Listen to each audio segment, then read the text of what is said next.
Hello everyone, welcome to my channel it's Porshi's World. তো তোমরা সবাই কেমন আছো? আজ নিয়ে চলে এলাম আমাদের মহাসপ্তমীর ব্লগ। তো সবাইকে জানাই শুভ শারদিয়া। তো সপ্তমীর দিন সকাল সকাল আমরা বেরিয়ে পড়েছিলাম অঞ্জলি নেওয়ার জন্য। আগের বার তো তোমরা দেখেইছিলে যে আমরা আমাদের গ্রামের বাড়ি চলে গিয়েছিলাম, কিন্তু এবার আমরা শহরে আছি। আর অঞ্জলিটা আমরা নিয়েছিলাম দুর্গাবাড়ি থেকে, আমাদের বাসার পাশেই। আর দুর্গাবাড়িতে এত ভিড় ছিল কি বলবো, তোমরা তো দেখতেই পাচ্ছ কতটা পরিমাণে ভিড়, মানে লোকজন পুরো রাস্তাঘাট ব্লক করে দাঁড়িয়েছিল, মানে গাড়ি ঘোড়াও যেতে পারছিল না, এত ভিড়। আর দুর্গাবাড়ি যেহেতু খুবই ছোট একটা মন্দির, সেরকম বেশি স্পেসও নেই, ওই জন্য আরও প্রবলেম হচ্ছিল।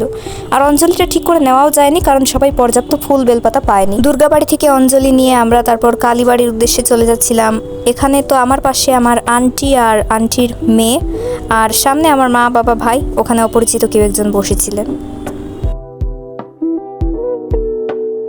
কালীবাড়ির সামনের রাস্তাটা দেখো, তোমরা হয়তো চিনতে পারছো, এটা আমার স্কুলের সামনের রাস্তা। কালীবাড়ি তো আমার স্কুলের পাশেই।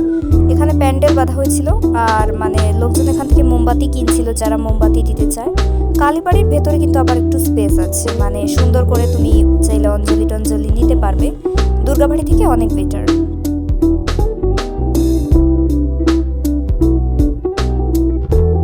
কালীবাড়ির ভেতরে ওই এত লোকজন অঞ্জলির জন্য দাঁড়িয়েছিল।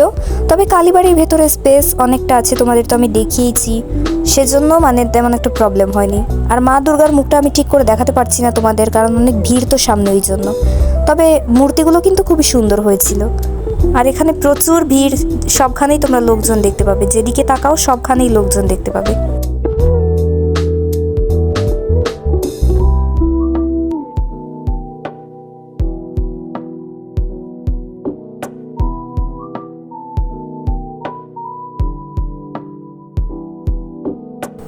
সন্ধ্যাবেলা এখানে সাংস্কৃতিক অনুষ্ঠানেরও ব্যবস্থা ছিল, তবে আমরা আর সন্ধ্যাবেলা আসিনি। এখানে স্টেজ বাঁধা হয়েছিল, দেখতেই তো পাচ্ছ, আর এখানে এগুলো ঢাক ঢোল এগুলো বাজানো হচ্ছিল।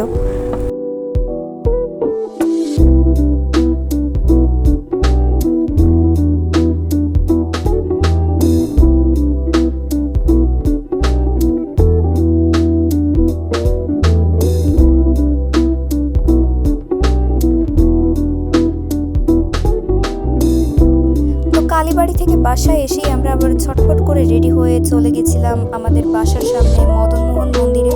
তার কারণ ওখানে আমাদের একটা শ্রাদ্ধ নিমন্ত্রণ ছিল, না অ্যাকচুয়ালি শ্রাদ্ধ না, বৈষ্ণব সেবার নিমন্ত্রণ ছিল, ওই জন্য আমরা আবার রেডি হয়ে ওখানে যাচ্ছিলাম। তো চলো গিয়ে তারপর কথা হচ্ছে। আমরা ভেবেছিলাম মন্দিরে হয়তো অনেক লোকজন থাকবে, কিন্তু আসলে তেমন একটা ভিড় ছিল না।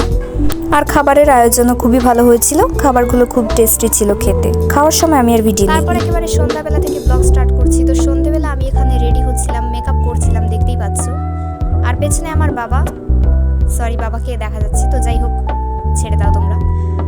আর রেডি হওয়াটা একটা ঝামেলা, জানো তো, কোথাও যেতে হলে মানে এই রেডি হওয়াটাই হচ্ছে সবচেয়ে বড় ঝামেলা। কোথাও যেতে যতটা ঝামেলা লাগে, রেডি হতে তার থেকে বেশি ঝামেলা লাগে। আর তোমরা আবার আমাকে দেখে ভেবে নিও না যে আমি মেকআপ করতে করতে শহীদ হয়ে যাচ্ছি, অ্যাকচুয়ালি না, আমি মানে কমই মেকআপ করেছিলাম, বেশি একটা করিনি। তো এটা হলো আমার ফাইনাল লুক। পুজোর নতুন ড্রেসটা পরে নিয়েছিলাম। তো কেমন লাগছে আমাকে দেখতে অবশ্যই তোমরা কমেন্ট করে জানিও। হ্যাঁ, তোমরা হয়তো কেউ কেউ বলবে এত গরমের মধ্যে এত সেজেগুজে বেরিয়েছি। তো তারপর আমি আর আমার মা একটা রিক্সাতে, আমার বাবা আর ভাই একটা রিক্সাতে, আন্টি আর উজ্জ্বল আরেকটা রিক্সাতে করে আমরা বেরিয়ে পড়েছিলাম। ফার্স্টেই চলে গেছিলাম মহেশ্বরীতে। আর এবারে কিন্তু আমাদের এখানে মহেশ্বরীর ডেকোরেশন আর ব্যবস্থাটাই সবচেয়ে বেশি সুন্দর হয়েছে। দেখো স্টেজটা কিন্তু খুবই সুন্দর করে বানিয়েছিল, আর কত ভিড় ছিল এখানে। তো মহেশ্বরীর স্টেজটা আমার কাছে সব থেকে বেশি ভালো লেগেছে, আর মানে সবাই বলছিল যে মহেশ্বরীটা এবার বেশি ভালো হয়েছে।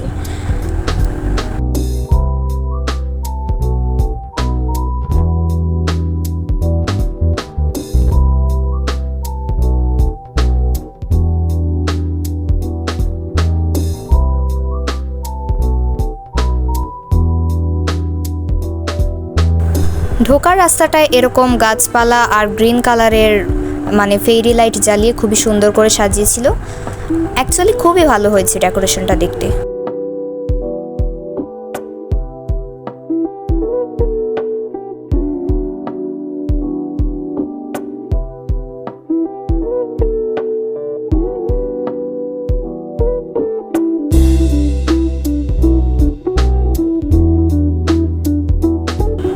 আমরা হচ্ছি সবসময় একটু উল্টো চলি, মানে মানুষ যেদিক দিয়ে ঢুকছে এন্টার গেট, আমরা ওদিকে না ঢুকে যেদিক দিয়ে বের হচ্ছে মানে এক্সিট গেট দিয়ে ভেতরে ঢুকছিলাম। চিন্তা করো কতটা উল্টো আমরা।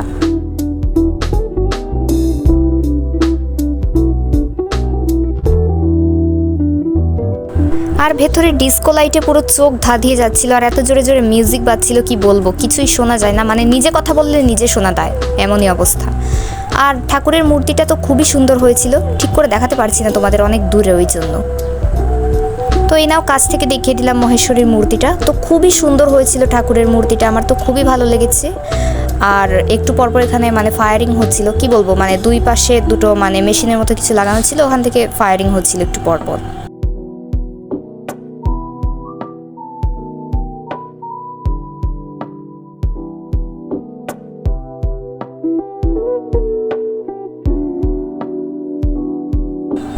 এখানে ঠাকুরের সামনে একজন এরকম ধূপধানি নিয়ে নাচ করতে করতে, জানো তো উনি না অজ্ঞান হয়ে পড়ে গিয়েছিল একটু পর। ওই যে যিনি নাচছে উনি একটু পর অজ্ঞান হয়ে পড়ে গিয়েছিল, তারপর ওনাকে সবাই তুলেছিল। আমি তো ভয় পেয়ে গিয়েছিলাম, আমি ভেবেছিলাম হয়তো মা দুর্গা ভর করেছে এর উপর, আসলেই।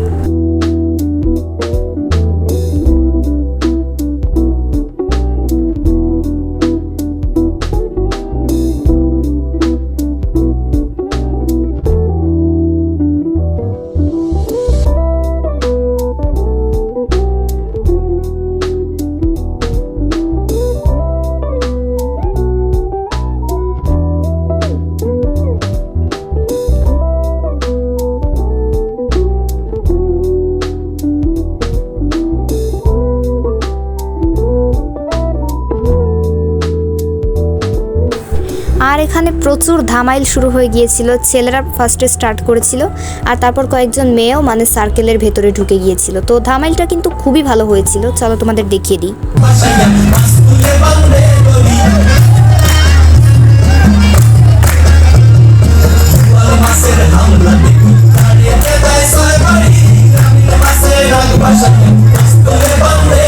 মহেশ্বরী থেকে বের হয়ে কিন্তু ত্রিনয়নীগুলো একটু বেশি দূরে মহেশ্বরী থেকে, ওই জন্য আমি, উজ্জ্বল আর আমার ভাই আমরা একটা রিক্সাতে করে চলে এসেছিলাম আলাদা তিনজনে। এসে এখানে আমাদের মা বাবাদের জন্য ওয়েট করছিলাম। ফাইনালি মা বাবা সবাই আসার পর আমরা এখানে আবাহনের ভেতরে ঢুকলাম। আর মানে আবাহনের ডেকোরেশনটা খুবই সুন্দর হয়েছিল। হ্যাঁ, এটা আবাহন, ডেকোরেশনটা খুবই সুন্দর হয়েছিল, সব মন্দিরেরই ডেকোরেশনটা ভালো হয়েছে। আর এখানে এত ডিস্কো লাইট কি বলবো, যে মন্দিরেই যাই সব জায়গায় ডিস্কো লাইট।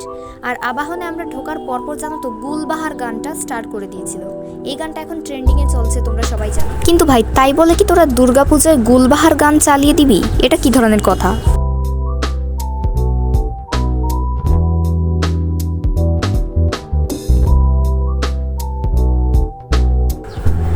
আর এখানকার মা দুর্গার মূর্তিও খুব সুন্দর হয়েছিল, খুব ভালো লাগছিল দেখতে, সব জায়গার দুর্গার মুখই সুন্দর হয়েছিল।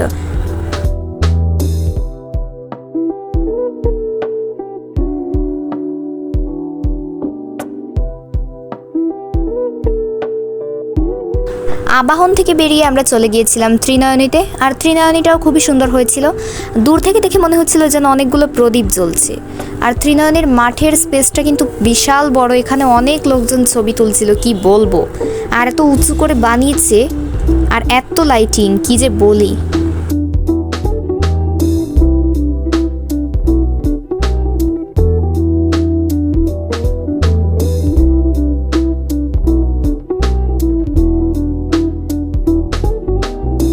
ত্রিনয়নীর ভেতরের ডেকোরেশনটাও খুবই ভালো হয়েছিল, এখানে ডিস্কো লাইট জ্বলছে, সব জায়গাতেই ডিস্কো লাইট, কি বলবো তোমাদের।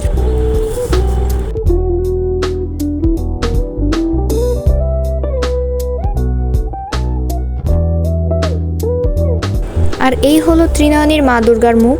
ত্রিনয়নীর মা দুর্গার মুখটা না আমার কাছে মানে একটু অন্যরকম লাগছিল, মানে ভালো লাগছিল তবে একটু অন্যরকম, নর্মাল টাইপের লাগছিল না। তো তোমাদের কাছে কেমন লেগেছে একটু কমেন্ট করে জানিও তো আমাকে।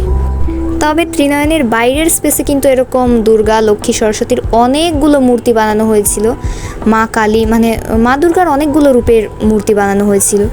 তো দেখো কত সুন্দর হয়েছিল, এই জায়গার মূর্তিগুলো না আমার খুবই ভালো লেগেছে, মানে মা দুর্গার অনেকগুলো রূপ এখানে মানে মূর্তি বানিয়ে রাখা হয়েছিল, তো খুবই সুন্দর হয়েছিল এই জিনিসটা, আমার তো খুবই ভালো লেগেছে।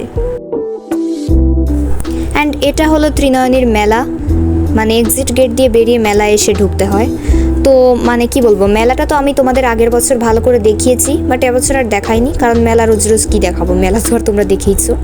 তো বাট এই মেলাগুলোতে না এত দাম জিনিসপত্রের কি বলবো তোমাদেরকে, তো আমি আগের বছর বলেইছিলাম, মানে এইসব মেলায় মানে জিনিসপত্রের দাম না দ্বিগুণ রেখে দেয় বলা যায়। ওই জন্য আমরা আর কিছু কিনিনি এখান থেকে, আমরা কোনো বছরই মানে দুর্গাপুজোর মেলা থেকে কিছু কিনি না।